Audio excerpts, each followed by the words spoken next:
Boa tarde, pessoal. A gente vai dar início ao nosso bate-papo com mais atitude. Eu sou a Beatriz, sou psicóloga e analista da promoção da saúde, aqui da UFSS Saúde. E hoje a gente vai estar discutindo um tema muito importante, que é a prevenção ao suicídio. E antes de iniciar, gostaria de informar, um alerta de gatilho, porque esse tema pode ser sensível para algumas pessoas, é um tema muito delicado. Então, só deixar esse alerta. E hoje, na nossa conversa, a gente vai ter dois convidados muito especiais.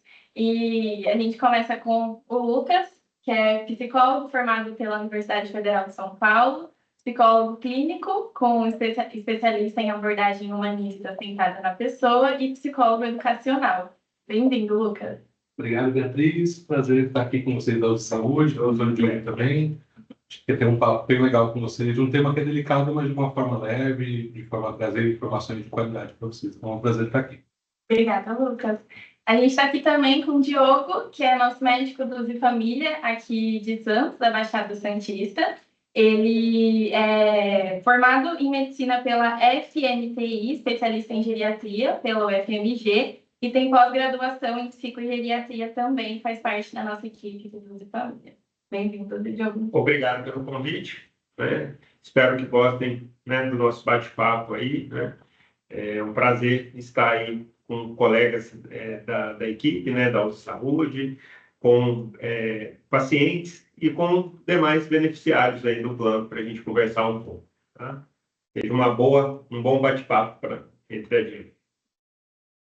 Muito bom. E, pessoal, lembrando que no final do nosso bate-papo, eu vou disponibilizar o QR Code, que vocês vão poder escanear para resgatar o código lá na nossa plataforma, onde vocês podem juntar a medalha do desafio e os pontos para conseguir resgatar o brinde, que esse mês é a caixinha de som. E para quem ainda não se cadastrou na plataforma, no final pode acessar o QR Code também, porque esse mês vai ter a caixinha de som e todo mês a gente tem um prêmio diferente, dependendo da campanha. Bom, a gente vai iniciar. Podem mandando as dúvidas no chat, as perguntas, que a gente vai ter um tempo no final para responder, tudo bem? E podem ir mandando ao longo do bate-papo. E para a gente iniciar a nossa conversa hoje, acho que para conseguir analisar esse fenômeno tão complexo que é o suicídio, queria que a gente começasse conversando um pouquinho sobre os contextos históricos e culturais desse fenômeno, Lucas, você consegue traçar para a gente um pouco desse percurso histórico que tem o suicídio? Claro. Objetivamente, se a gente for pegar de forma bastante descritiva, suicídio é o ato da pessoa encerrar a própria vida, Só que isso, quando a gente olha para essa história desse fenômeno, a gente encontra duas coisas bastante interessantes. A primeira delas é o quão antigo isso é ao longo da história. Então, se a gente for pegar registros das civilizações mais antigas que a gente tem notícia, por exemplo, a civilização egípcia, 2.000 anos antes de Cristo, a gente já vai encontrar menções a esse tipo de situação em que alguém decide ou precisa, de alguma forma, tirar a sua própria vida. O outro ponto interessante a esse respeito é como isso foi mudando de acordo com a época, de acordo com a região, Elementos culturais interferem muito em como esse fenômeno é compreendido pela sociedade, Então, vamos pegar como exemplo as culturas greco-romanas antigas ou a cultura do Japão feudal.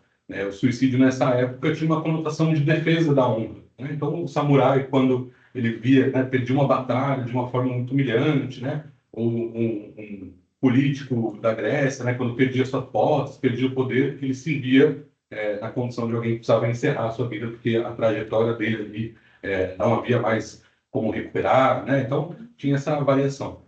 Já na Europa, quando a gente está na Idade Média, então o cristianismo está se disseminando através das cruzadas, da Inquisição, a gente ganha essa conotação um pouco de pecado, como se fosse uma falha de caráter da pessoa, como se isso fosse um gesto que merecesse algum tipo de punição moral, ou espiritual. E só recentemente, se a gente for pensar na nossa história, como raça humana, só no século XIX começam a entender que tem fatores sociais, não só são fatores individuais que levam alguém a praticar o suicídio. E também no século XX, é mais recente ainda, que a gente chega a uma descrição que até hoje é muito válida, que é a ideia de que por trás do suicídio existe o que a gente chama de uma dor psíquica insuportável, Então, o suicídio como resultado de uma situação de vida que envolve fatores pessoais, biológicos, sociais, políticos, econômicos, mas que se torna insustentável para a pessoa em determinado momento e aí pode ter esse despejo, né? Sim, e é muito interessante perceber como que ele vai mudando, né, de cada sociedade, cada cultura, então esse significado da honra, como você trouxe, e agora a gente já consegue avaliar ele com muito mais complexidade também, né? E aí eu queria saber, pensando o nosso território brasileiro, né, como que a gente pode pensar esse evento hoje em dia, atualmente, no nosso território?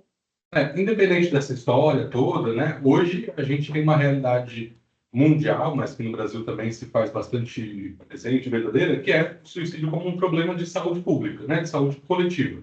Então, em média, temos aí, nos últimos anos, cerca de 14 mil suicídios por ano no Brasil, isso dá cerca de 38 por dia.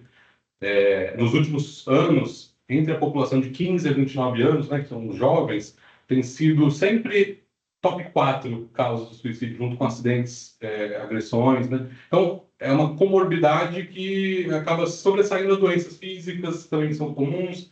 Então, é preocupante nesse sentido.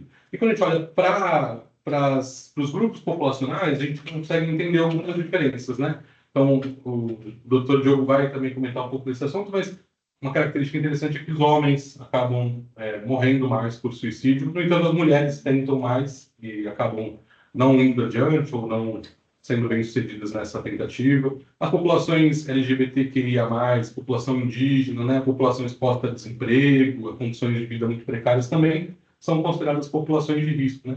E aí a gente entra na história de fatores de risco e fatores de proteção. E a gente entende que o suicídio, embora muita gente vai tratar como uma loucura, né, um devaneio da pessoa que não está dentro de si, né, se perdeu na vida, claro que o transtorno mental, a gente vai conversar um pouquinho sobre isso, é um fator de risco importante, né, o histórico de transtorno mental na família, tentativas prévias, tudo isso é muito importante. Mas a gente entende hoje como uma questão multifatorial. Tem fatores de risco como desemprego, acesso a serviços de saúde, acesso à informação de qualidade, né, como a gente está tentando trazer aqui para vocês. Uma pessoa que tem menos acesso a isso está mais propensa a ter ideação suicida, eventualmente cometer suicídio. Então, a gente entende que existem fatores que tanto podem proteger a pessoa como colocar ela num risco acentuado de suicídio. Sim, muito bom. E acho que quando a gente consegue pensar como que isso aparece, né, no nosso território, como o Lucas trouxe, com certeza isso vai aparecer na clínica de alguma forma, né? Então a gente tem o Lucas que atende na clínica como psicólogo e tem o Dr. Diogo que atende aqui como médico, né? Como que isso vai aparecendo na clínica também de alguma forma. E aí eu queria saber um pouquinho de vocês, como que esses quadros vêm, como que eles aparecem, quais sinais que eles dão na clínica, né? Pensando em todo esse contexto que o Lucas deu, de como isso aparece socialmente, né? Como que isso aparece no dia a dia, na clínica, quais quadros são mais associados, quais falas costumam estar presentes também. Você quer começar com os seus pacientes e depois eu falo um pouco mais dos meus? O senhor que manda. Por favor, fale disso. Acho que na minha experiência, só para dar um contexto pessoal que está nos assistindo, né? Eu atendo adolescentes no contexto da educação, no psicólogo educacional, fazendo esse acolhimento, né, para questões que as escolas encaminham que envolvem algum tipo de sofrimento psíquico e também na clínica particular, né? Existem algumas diferenças. Acho que a questão central aqui, que às vezes é comum entre elas, é que muito dificilmente alguém chega dizendo com todas as palavras: estou pensando em me matar, eu quero me matar. Acho que essa é uma informação que é importante para quem está assistindo, até estar atento, né, aos familiares, colegas, conhecidos. Porque muitas vezes essa questão da ideação suicida, que é essa ideia que começa incipiente, como uma ideia, uma sugestão, né? De repente ela começa a se consolidar na cabeça da pessoa, começa a tomar forma, às vezes avança para o estágio de planejamento. Isso geralmente só aparece, a pessoa fala essas coisas, né? Através de frases como, por exemplo: estou muito cansado, né? Tenho vontade às vezes de ir embora, de deixar tudo para trás. Se não fosse pelos meus filhos, eu já teria desaparecido. Então, todas essas frases têm uma conotação de cansaço, de querer deixar essa vida. Às vezes não literalmente, né? Mas deixar essa vida para trás, as condições de vida que eu tenho para encontrar algo novo. Isso muitas vezes pode ser entendido como uma manifestação de ideação suicida. Então, frases desse tipo requerem um cuidado mais atento, né? Um olhar mais sensível para essa pessoa, até para entender exatamente o que está se passando naquela vida, né? Como que ela pode ser auxiliada, como que a gente pode colaborar com isso. Agora, no público de adolescentes, e aí quem tiver adolescentes na sua família, também é uma coisa interessante para vocês refletirem. Muitos adolescentes que chegam com ideação suicida para um atendimento inicial, antes mesmo de chegar na saúde, com o psiquiatra, no CAPS, né? Às vezes eles trazem uma preocupação muito grande que é: não quero falar com os meus pais, não me sinto à vontade de falar com os meus pais, porque ou os meus pais não vão me entender, ou vão me julgar, ou eu vou dar trabalho para eles. Às vezes pais muito sobrecarregados já, com muitos filhos, né, pagando aluguel, dando conta da vida, e aí o filho traz aquele sofrimento para dentro, porque não quer incomodar o outro, né? Então, esse é um desafio que a gente tem, e a gente vai falar um pouquinho mais sobre isso na live, mais adiante, mas de como a gente pode se aproximar da pessoa que está em sofrimento de uma forma sensível, cuidadosa, mas podendo ofertar uma ajuda efetiva nesses casos. Bom, agora eu vou falar um pouco mais do meu público, né? Quem vem nos procurar aqui na atenção primária. Aqui na Baixada, a maior parte dos nossos pacientes são da terceira idade, né? São uma faixa etária de pacientes que já, na maioria das vezes, na adultez maior, já estão aposentados e tal, ou, na sua grande maioria, idosos, né? E a gente tem determinadas particularidades com esse público, né? Não só o somatório de coisas que esse paciente vivenciou, mas também de comorbidades que ele foi acumulando. E lembrando, esse paciente idoso, ele aumenta o risco de desenvolver um transtorno psiquiátrico, né? Assim, principalmente o transtorno depressivo maior, né? Então, a gente tem que ficar muito atento em algumas características e sinais, sintomas que esse paciente vai nos trazer durante a consulta, né? Esse paciente apresenta, às vezes, uma anedonia, né? Uma perda de prazer em fazer coisas que antes ele gostava, que fazia regularmente, né? Isso é bem comum. Um choro fácil, uma tristeza que não é uma vez só ao dia, se vê a maior parte dos dias, em vários horários durante o dia, não relacionado, e várias vezes durante um período de semanas. Vai ser um momento só. E, às vezes, a gente não consegue perceber isso, mas vamos perceber que é um paciente que começou a mudar hábitos de coisas fisiológicas. Mudou o apetite, tanto para mais quanto para menos, né? Teve alterações do sono, né? E às vezes a gente vai pensar que é só insônia. Não, às vezes a hipersonia é uma coisa importante. É um paciente que estou sentindo muito sono, né? A gente já junta com essa parte da anedonia, da perda do prazer, né? Não quer fazer mais nada, quer só ficar dormindo, né? E nesse público em especial, muito sentimento de inutilidade, sentimento de culpa, né? Uma culpabilidade que ele não merece sentir, né? E finalmente, pensamentos de morte, pensamentos de finitude, que traz um grande sofrimento, né? Para esse público em si, né? Então, a gente ouve muitas frases, né? Nossa, eu gostaria de descansar, mas descansar de vez, né? Eu acho que eu não faço mais sentido aqui para minha família. Eu sou um completo inútil, né? Então, são frases, né, que vão nos chamando a atenção, né? E a gente tem que estar atento, né? E abrir-se um pouco, deixar esse paciente falar à vontade para a gente poder entender melhor. Eu acho que tem que ter uma escuta ativa e empática, né? Que a gente vai falar mais para frente. Sim. E acho que tanto a fala do Lucas quanto do Diogo mostram como cada faixa etária vai tendo sua complexidade, né? Então, o Lucas comenta da adolescência, da fase adulta e da velhice, do envelhecimento, como que a gente vai lidando, como que a gente vai cuidando das pessoas à nossa volta em cada fase, como que a gente consegue compreender a complexidade que cada um vai ter em cada fase da sua vida, né? Quais vão ser as questões que vão causar mais tristeza, que vão causar mais angústia, né? A aposentadoria para quem está envelhecendo, né? De lidar com não estar mais produtivo para a sociedade, com não estar vinculado ao trabalho. Então, é realmente muito importante a gente pensar sobre essas complexidades. E fiquei pensando, são tantas camadas, tantas coisas, e quando a gente vê alguns momentos, o suicídio, o transtorno mental, ele pode ser colocado de uma forma muito individualizada, né? Então, a pessoa, ela tá com aquele problema, o problema é dela, ela tá com aquilo por alguma questão muito particular dela, não é uma questão que a gente precisa se preocupar, não é algo com atravessamentos sociais. E aí, queria que a gente comentasse um pouquinho disso, né? Porque essa individualização dessa culpa, dessa responsabilidade, pode trazer muita culpa, né, para essas pessoas. Eu queria que a gente comentasse um pouquinho sobre isso, dessa culpa que pode surgir nesse sujeito. Você queria comentar algo que o Diogo comentou e que você também falou, Beatriz? Que a vida, se a gente for parar para pensar, é uma grande sequência de crises, né?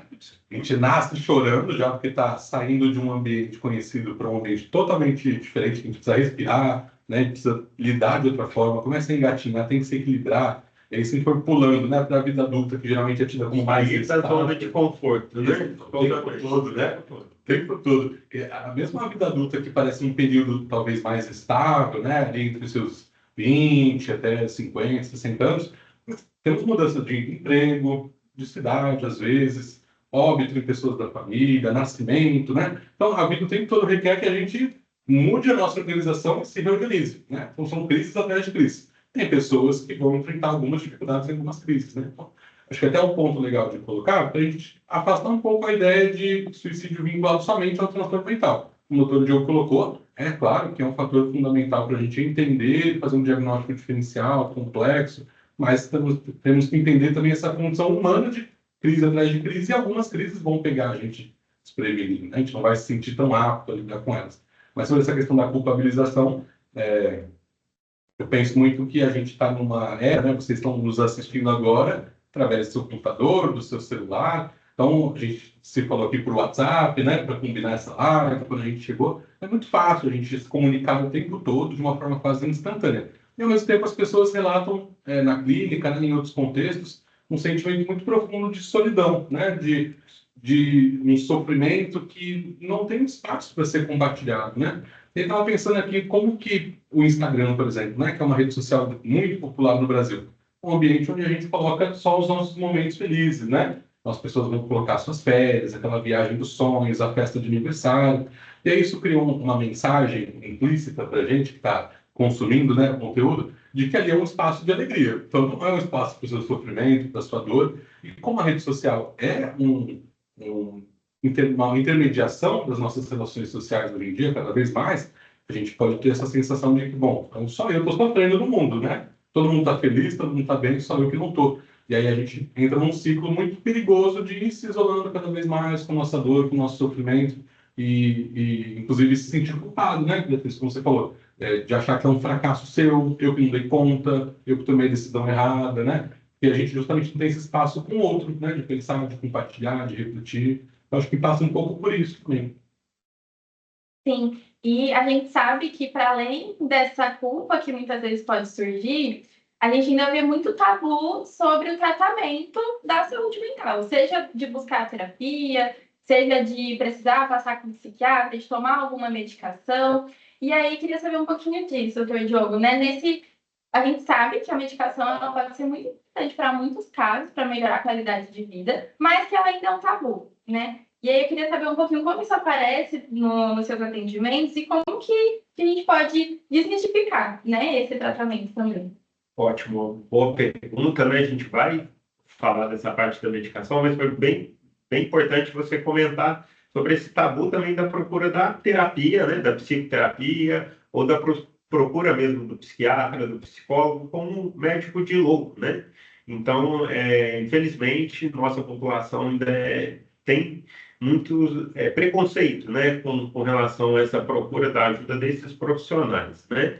E principalmente com o tratamento medicamentoso, que para eles seria o ápice, né? Ah, não, preciso estar usando uma droga mesmo para louco, né? Tipo, e aí o paciente traz esse estigma, né? É o paciente que toma Gadernal, ele só sobrevive com Rivotril, né? E hoje a gente sabe que a gente tem medicamentos, né, fármacos muito melhores, muito mais seguros, com efeitos terapêuticos melhores e muito menos efeitos adversos que os anteriores, né? Que às vezes colocam medo em algumas pessoas que tiveram experiências com familiares, amigos, que usaram outro tipo de tratamento ou não respondeu adequadamente. Então temos esse estigma. E outra coisa muito importante que a gente faz é que não se pode, ao iniciar esse tratamento, parar abruptamente, né? Então, a gente tem que monitorar muito, explicar bem ao paciente o tempo que vai demorar para a gente esperar o efeito desejado, que nas primeiras semanas pode sim ter alguns efeitos adversos. Então tem que ser bem explicado, para aí eles têm que ser encorajados a nos manter informados e continuar esse tratamento, né?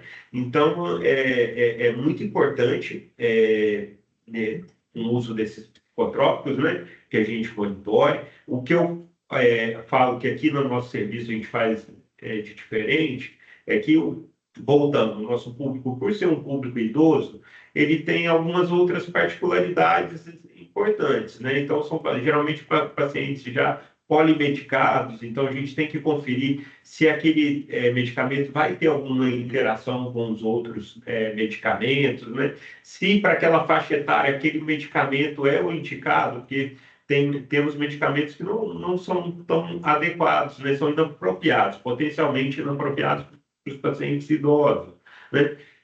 A gente acompanha também questões de alterações eletrocardiográficas que alguns medicamentos podem causar, principalmente nesse paciente, né, da terceira idade. Então, a gente faz esse gerenciamento junto, de preferência, com o colega psiquiatra e com o colega psicólogo, né? É um atendimento, assim, de equipe aqui, triplo, né? E a gente tem a equipe Os Família também, que são os outros, né, colegas, tem a equipe de enfermagem, a farmacêutica, né? A nutricionista que vai colaborar nisso também. E a gente faz uma coisa, assim, que eu acho aqui muito bacana de funcionar na equipe, é deixar o WhatsApp disponível, principalmente nesse primeiro início de tratamento. Se o paciente tiver alguma dúvida, tiver alguma queixa, alguma alteração, dele ter esse contato mais perto com um profissional de saúde, com a equipe dele, para que não ocorra essa interrupção abrupta, né? E não pare o seu tratamento, né? E se tem alguma urgência e tal, consiga entrar em contato conosco. Diogo, você comentou sobre os efeitos colaterais no início do tratamento, né? Sim. Você poderia comentar um pouquinho mais? Às vezes a gente escuta, a pessoa ela começa a tomar e fala, nossa, mas eu piorei. Comecei a tomar e não está fazendo nenhum efeito, na verdade estou me sentindo até pior. Você poderia comentar um pouquinho sobre os efeitos e quando começa a passar? Com certeza. Geralmente, a maioria dos novos antidepressivos que a gente usa ou outros medicamentos psiquiátricos, na primeira semana, né, nos primeiros 7 a 8 dias, as principais alterações, muita queixa de mal-estar, de diminuição do apetite, de desânimo, tudo isso que a gente quer controlar e melhorar, ele pode piorar no início. Na verdade, esses medicamentos eles têm até o potencial de aumentar o risco do suicídio no início. Então, a gente precisa estar monitorado, explicar isso ao paciente e saber que ele vai ter o nosso contato para caso tenha esses efeitos. Esses medicamentos podem alterar o sono, tanto para mais quanto para menos, principalmente nesse início, do jeito que a gente não queria, né? A gente já comentou do apetite e pode alterar muito a parte do humor, vai deixar o paciente num momento às vezes mais irritado, mais agressivo, mas isso com o passar dos dias tende a melhorar. O grande problema também é o paciente que quer o imediatismo da resposta com a droga. Geralmente ela não vai vir imediatamente. E eu sempre falo para os meus pacientes, olha, a gente vai começar a sentir os primeiros efeitos daqui 2, mas mais visivelmente após 4 semanas. E a gente vai, durante esse tempo todo, tentando monitorar via WhatsApp, via ligações, telemonitoramento, para saber como que está sendo essa experiência do tratamento dele. Isso acontece muito com adolescentes, né? Que eu, às vezes, acolho, né? Percebo que tem um sofrimento ali, tem um quadro depressivo já bem instalado, e a gente tem que fazer encaminhamento para a psiquiatria, né? No CAPSI, no caso, que não são cobertos por um plano de saúde. Mas uma coisa interessante que a orientação médica é fundamental, né? A comunicação entre o paciente e o médico. Então, às vezes, adolescente me fala assim, eu parei de tomar um remédio porque estava me dando muito sono. E eu assim, não, pelo amor de Deus. Então, converse com o seu médico, né? Tire as dúvidas, inclusive essa preocupação que às vezes as pessoas têm, né, Diogo? De eu vou ter que tomar remédio pro resto da vida, eu vou ficar dopado, né? Então as pessoas têm um imaginário sobre essa questão da medicação psiquiátrica muito contaminada por medicamentos muito antigos, né? De pacientes muito graves, que nem sempre é o seu caso. Então tire as suas dúvidas com o seu médico, perguntar por quanto tempo mais ou menos, né? Qual que é o prognóstico, tem essa comunicação clara, né? Até para você se sentir mais seguro com esse uso, saber o que esperar. Acho que isso é fundamental, né, para o sucesso do tratamento. Com certeza, um outro, tocando nesse assunto, efeito indesejado, que muitos pacientes às vezes não têm a vontade de fazer um novo tratamento ou iniciar porque teve uma experiência ruim ou ouviu sobre a experiência ruim, é com relação à libido, né? Uhum. E hoje a gente sabe que temos medicamentos seguros que não vão afetar tanto no homem quanto na mulher esse ponto. Mas o que eu tenho hoje no meu consultório e tal é muitos pacientes que tiveram uma resposta muito ruim com um tratamento não indicado, um tratamento mais antigo, que hoje a gente tem novas drogas, novos medicamentos que vão agir melhor sem influenciar nesse aspecto tão importante da vida para aquele paciente. Pessoal, a gente está quase com 500 pessoas aqui no nosso bate-papo e podem ir mandando as dúvidas de vocês no chat, tá bom? Que a gente vai ter um tempinho no final para ler, eles vão tentar responder algumas dúvidas, então podem ir mandando aí que a gente responde depois, tá bom? E seguindo um pouco com isso, a gente falou bastante desse tabu da medicação agora, e eu vou resgatar um pouco o que o Lucas tinha falado anteriormente, com as redes sociais, com toda a modernidade, a gente ainda se sente muito solitário em alguns momentos, né? Então, a gente não sente como se, apesar de ser esse contato maior com as pessoas através das redes sociais, ele não reflete necessariamente em relações que, de fato, cuidam da gente, que, de fato, nos escutam, né? E aí eu queria comentar um pouquinho sobre isso. Parece que a gente tem uma dificuldade, às vezes, de construir relações que, de fato, sejam relações de cuidado, que, de fato, sejam relações de escuta, isso pensando nas nossas relações pessoais, né? A gente vai no médico, o médico nos trata muito bem, a gente vai no psicólogo, o psicólogo nos escuta, mas e nas nossas relações pessoais, que é o que está com a gente no dia a dia, né? E, Lucas, você podia comentar um pouquinho sobre esse impasse, né, que a gente tem nessas relações? Comunicação é muito difícil, né? Caramba, como é difícil. Entre família, então, meu Deus. Uma coisa que é geralmente uma grande barreira para a gente conseguir estabelecer uma comunicação legal com as pessoas é que a gente tem uma tendência a escutar as coisas no intuito de já responder algo, né? Então, a gente dificilmente escuta buscando compreender o que está acontecendo. A gente escuta para já dar a nossa resposta. E aí tem até alguns perfis aqui, só com 500 pessoas, que legal, que tem tanta gente interessada nesse assunto.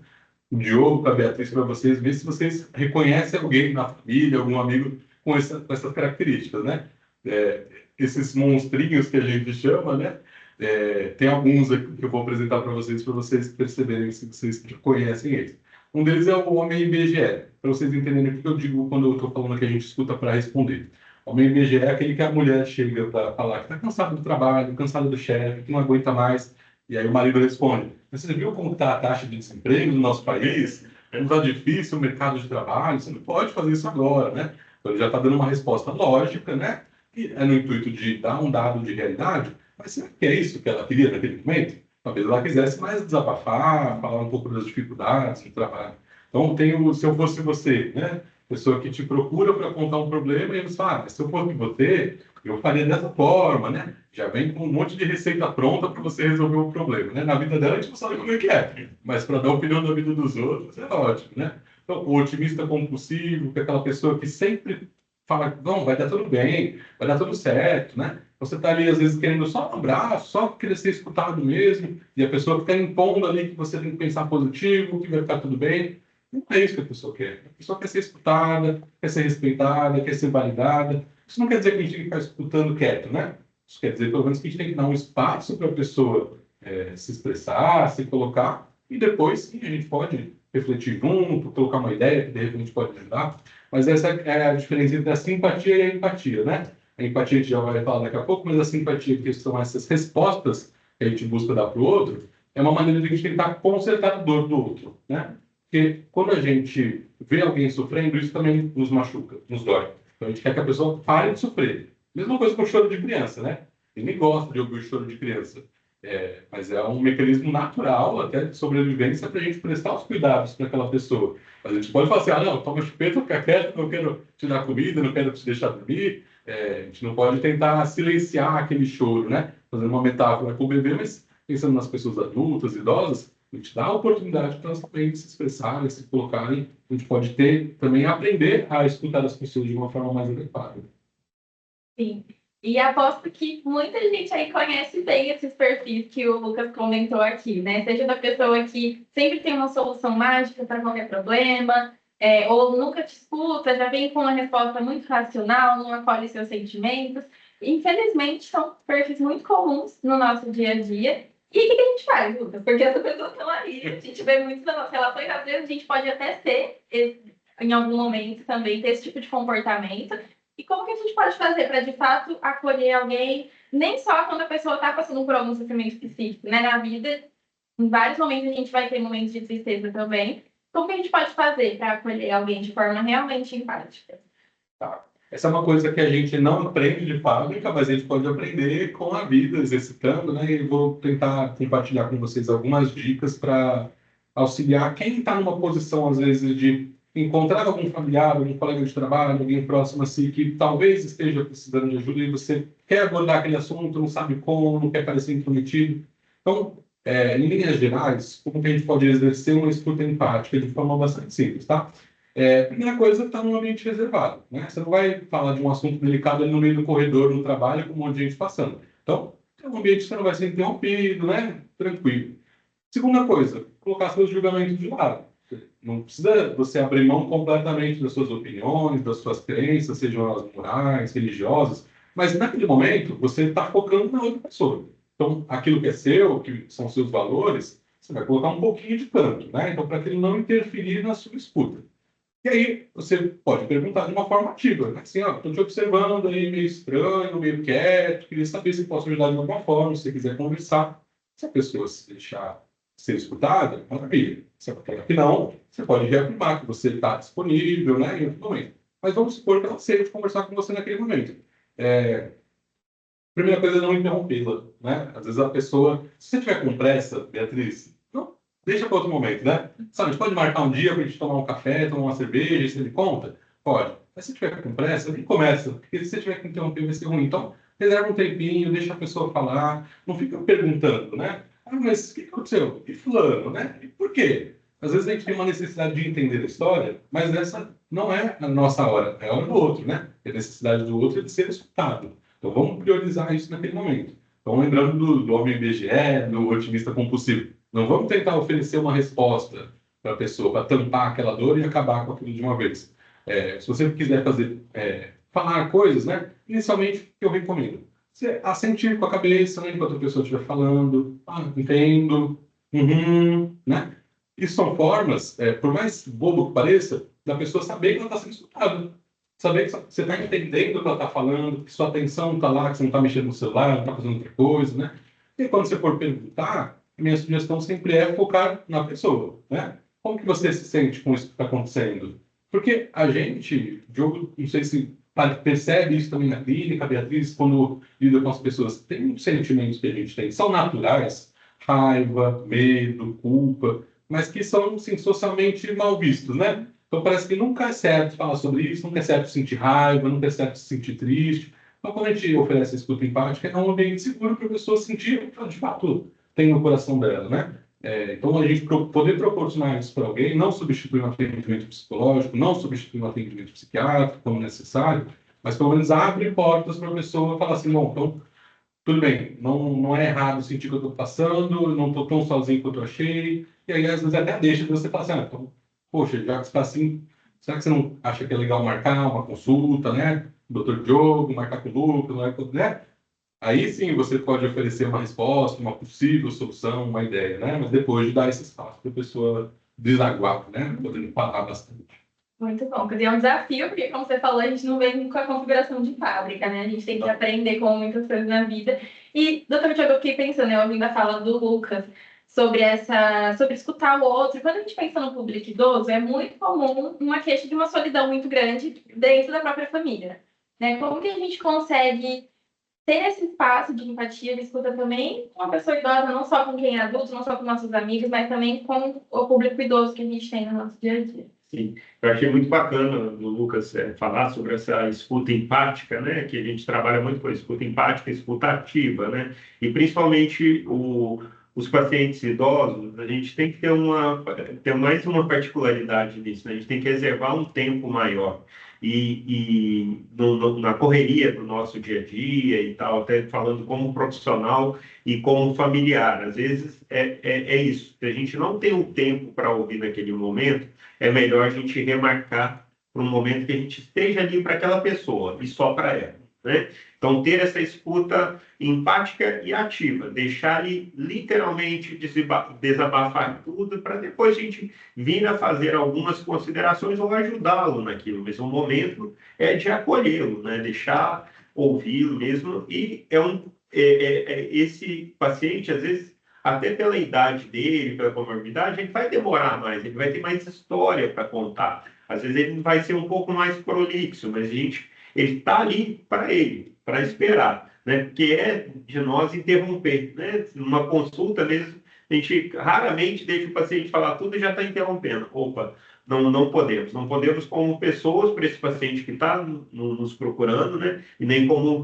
profissionais, né? Então, eu acho que o Lucas deu várias dicas aí, mas eu acho que uma das mais importantes é essa: a gente estar ali para aquela pessoa, reservar meu tempo e saber que para aquela pessoa ter certeza que a gente vai estar ouvindo tudo e vai estar entendendo tudo e podendo trabalhar e tentar ajudá-lo, depois encaminhar para quem será o melhor naquele momento, né? Eu acho também, outra coisa importante, né? Nos pacientes mais graves, né? Então, o paciente que já vem com uma elaboração maior, que a gente já teve uma tentativa prévia, esse paciente não. Esse, além da gente estar aberto, a gente já tem que ter uma certeza que ele já está tendo um acompanhamento, né? Psiquiátrico e psicológico. Então, vamos tendo monitorar isso, já falando, fugindo um pouco da família e já falando mais como médico mesmo. Então, a gente aqui, como equipe de família da atenção primária, a gente garante que esse paciente está tendo mesmo um suporte de especialista, ele está frequentando as sessões de psicoterapia, tem ido mensalmente ou bimestralmente no seu psiquiatra, porque isso vai reduzir o risco de termos aí eventos adversos, né? Dentre eles, o pior aí da retirada da vida, né? Então, ao prescrever o tratamento farmacológico, né, garantir que se ele está usando adequadamente, e também a gente não pode garantir que ele tenha acesso a grandes quantidades de medicamentos, senão o próprio fármaco que poderia vir ajudá-lo pode ser uma forma dele tentar mesmo o autoextermínio. Então, é muito importante, nesses casos, que tenha mais alguém da família, que ele tenha um suporte, né, familiar, né, ou de amigos e tal, nesse momento, né, de tanto sofrimento, né, psíquico, né? Então, eu acho isso uma coisa importante da gente falar e reforçar também, novamente, que são pacientes que às vezes já acumulam, né, que tem essa predisposição, porque tem várias outras doenças, outras comorbidades que vão trazer, né? São pacientes que passaram por uma perda recente, né? Um luto de um familiar, de um parceiro, ou uma perda de emprego mesmo, né? Um luto, né? A gente perdeu aí o emprego, né?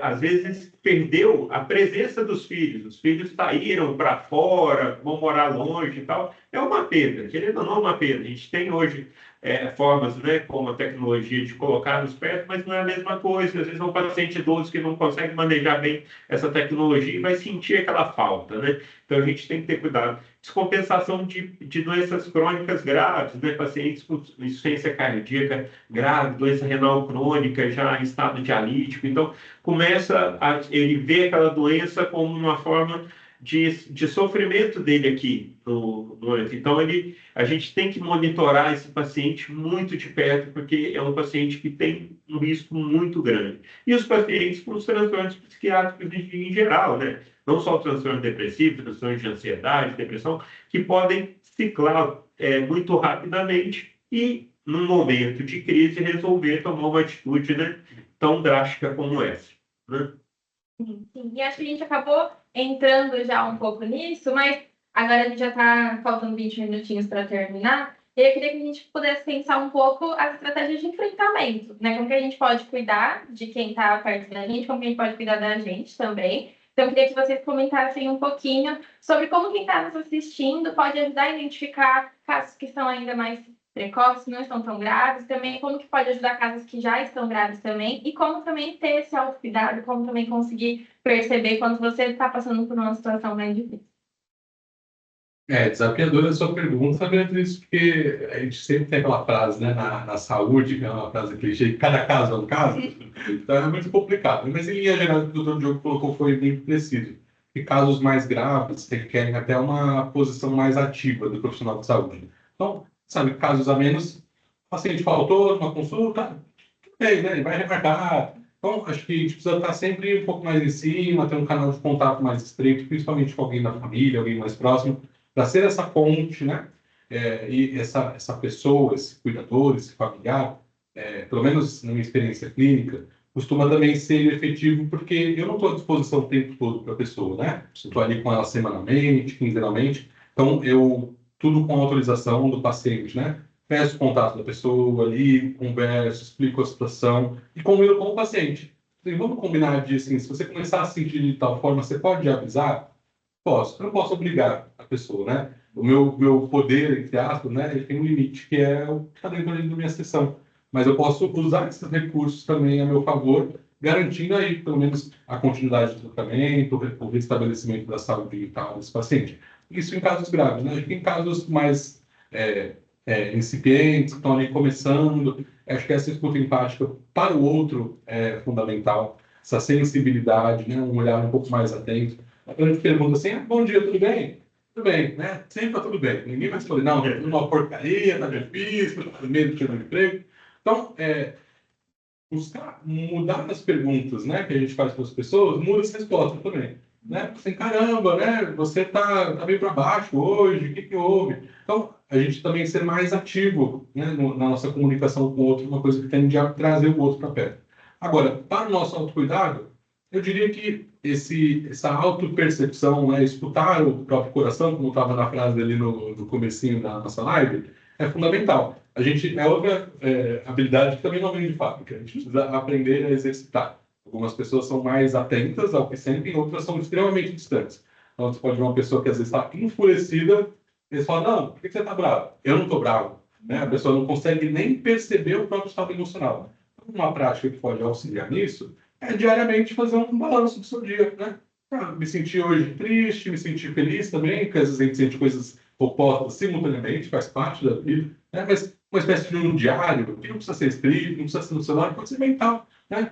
Eu fiquei com medo por causa dessa situação, né? Recapitular um pouco dos seus sentimentos para você estar em contato mais próximo consigo mesmo, né? Uma coisa que a longo prazo te ajuda a perceber quando a coisa está apertando, e agora que vocês já estão na nossa live, já sabem que tem as possibilidades de pedir ajuda aqui dentro da Unisaúde, né? A gente vai entrar nesse assunto daqui a pouco, mas você sabendo como você está, você tem condições também de reconhecer que é um momento de procurar um atendimento médico, psicológico, né?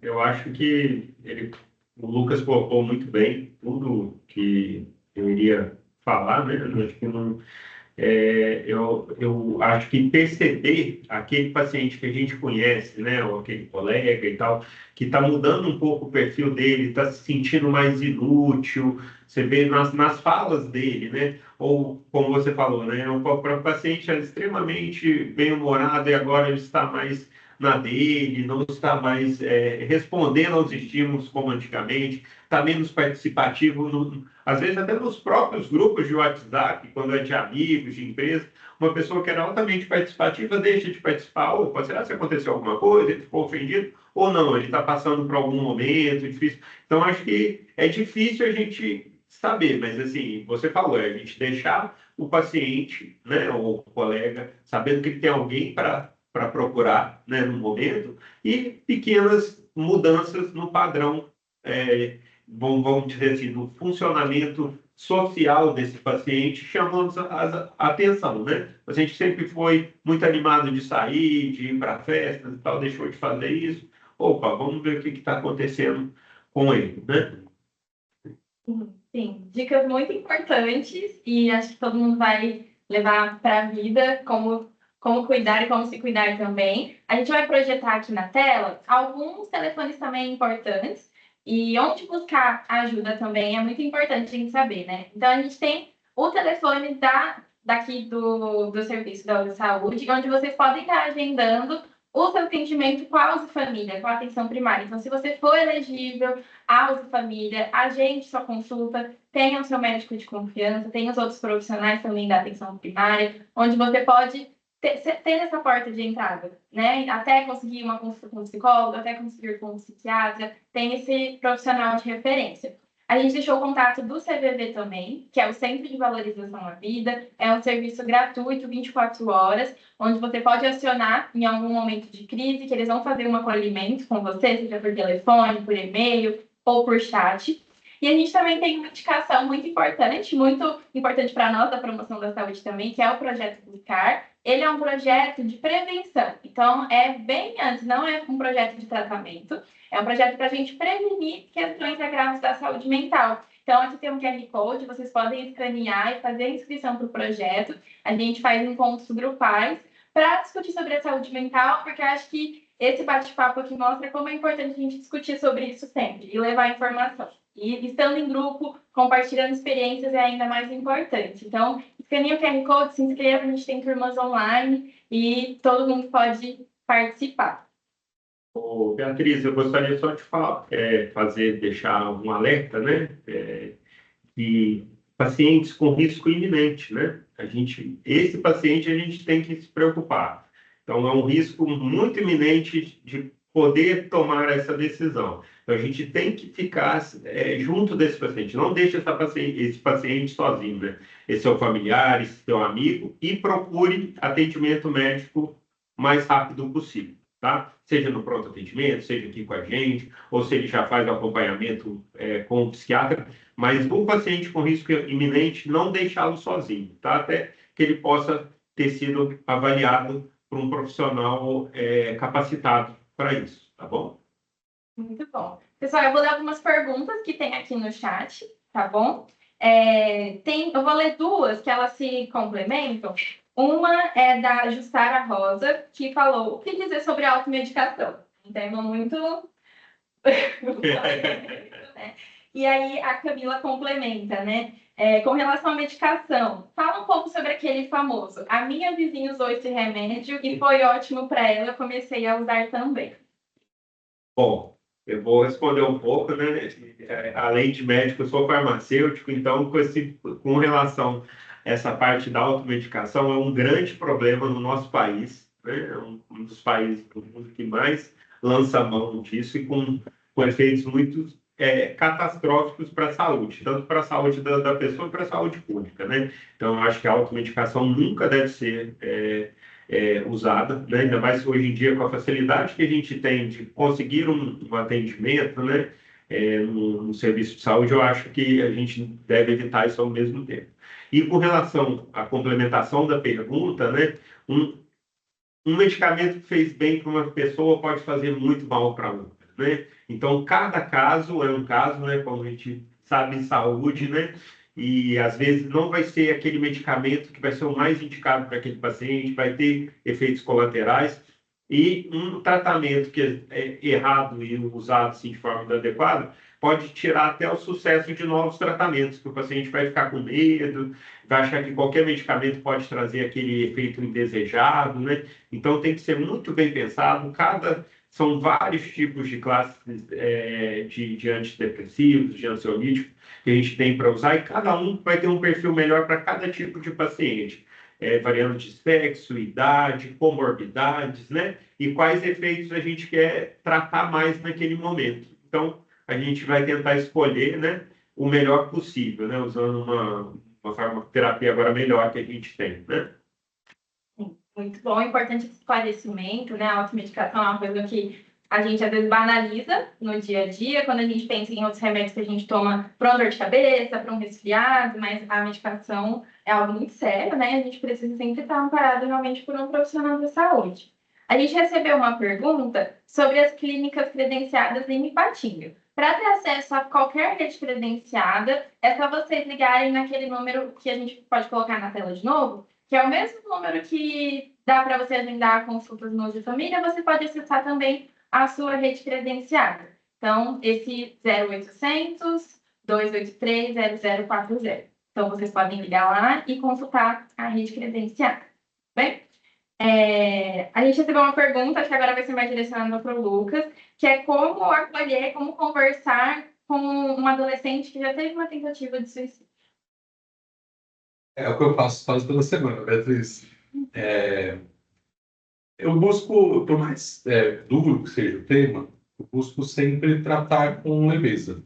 Tá? Da mesma forma que a gente fez esse papo aqui, costuma ser um atendimento comigo, porque se a pessoa está se sentindo à vontade para tratar desse assunto com você, está depositando confiança em você, que vocês não depositam no familiar, no pai, na mãe, isso é uma coisa muito preciosa, né? Que a gente precisa cuidar com bastante zelo.